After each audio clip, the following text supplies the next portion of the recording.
Kumusta po kayo? Bago po ang lahat, first things first.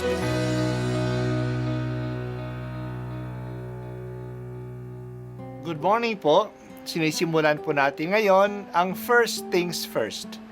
At dito po, tinatalakay natin sa unang bahagi ng umaga natin ay ang first readings na binabasa po sa banal na misa. Ito pong tinatalakay natin kasi madalas po kasi marami na tayong alam tungkol sa gospel readings. Pero konti po ang nagsasalita sa first readings. Pero ang first readings, bahagi din po yan ng Biblia, ng banal na kasulatan. Kaya susubaybayan po natin ang mga first readings, basahin po natin at kuminsan kailangan ng basahin ng 2 o 3 beses bago maintindihan kasi hindi po tayo familiar sa mga istorya at sa mga kaisipan na tinatalakay dito. Ang pagbasa mula sa unang sulat ni Apostol San Juan.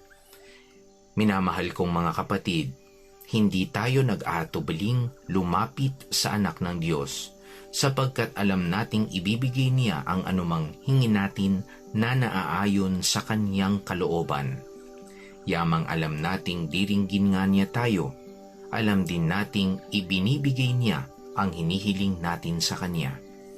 Kung makita ninuman na ang kaniyang kapatid ay gumagawa ng kasalanang di hahantong sa kamatayang espiritual, ipanalangin niya ang kapatid na iyon at ito'y bibigyan ng bagong buhay. Ito'y para sa mga kapatid na ang kasalanan ay hindi hahantong sa kamatayang espiritual.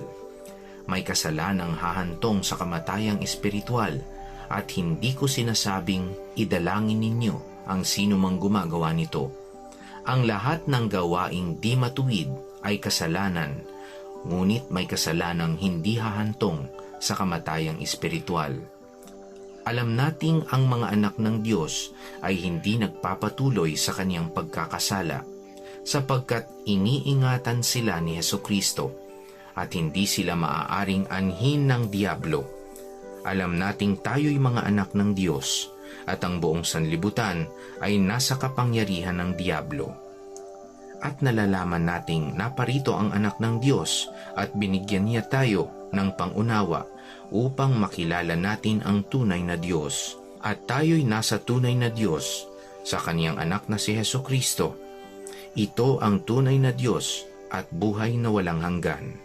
Mga anak, lumayo kayo sa mga Diyos-Diyosan. Ang salita ng Diyos. Salamat sa Diyos. Napakaganda ang narinig natin. Alam nating ibibigay ng Diyos, ng anak ng Diyos, ang anumang hingin natin na naaayon sa kanyang kalooban. Dahil sa paniniwalang ito, hindi tayo nagdadalawang isip na lumapit sa Kanya. May tiwala tayo sa Kanya. Hindi tayo lumalapit sa kakaiba sa atin kapag tayo lumalapit kay Jesus. Lumalapit tayo sa ating kapwa, kapareho natin siya. Pero kung humingi tayo sa Diyos anak, siguraduhin natin na ang hinihingi natin ay naaayon sa kanyang kalooban. Hindi tayo hihingi ng basta-basta lalo na hindi tayo hihingi ng alam natin na masama. Kaya hangarin natin ang kabutihan. Hindi ba sinabi ni Jesus, "Seek first the kingdom of God, and all you need will be given to you." Kung naaayon sa paghahari ng Diyos ang hinihingi natin, ibibigay yan ng Diyos. Sinabi din sa atin na may 2 uri ng kasalanan.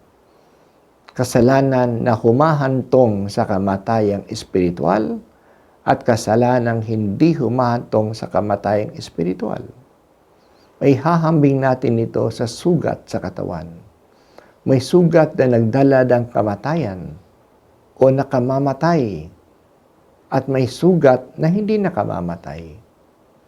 Ang sugat na hindi nakamamatay ay maaaring gamutin ng sarili, self-medication.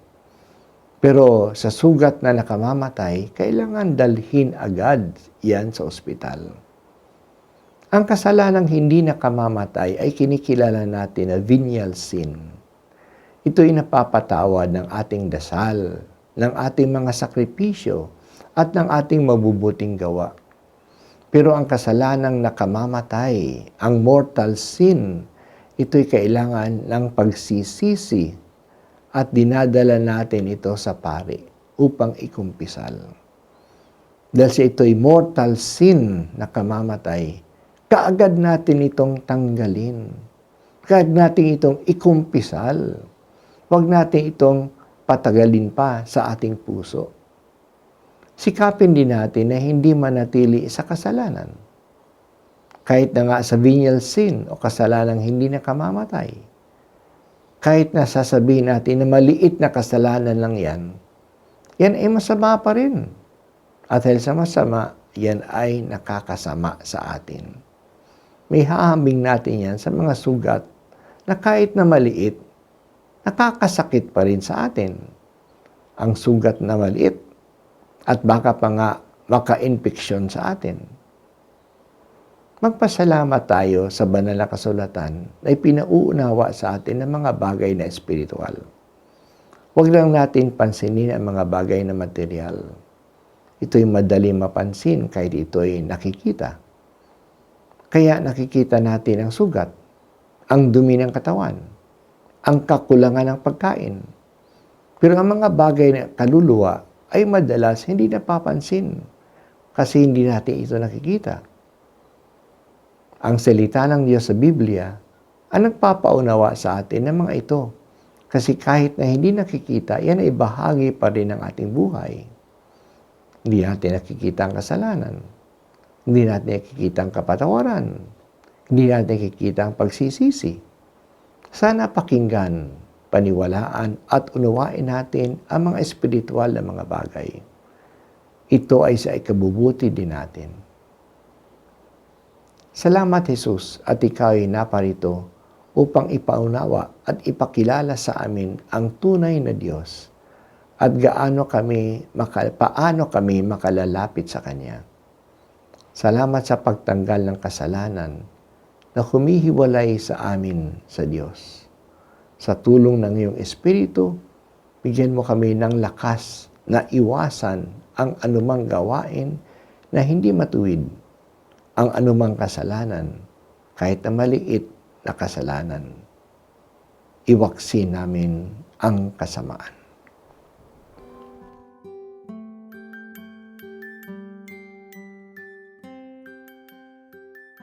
At ako po ay si Bishop Broderick Pabilio dito sa First Things First.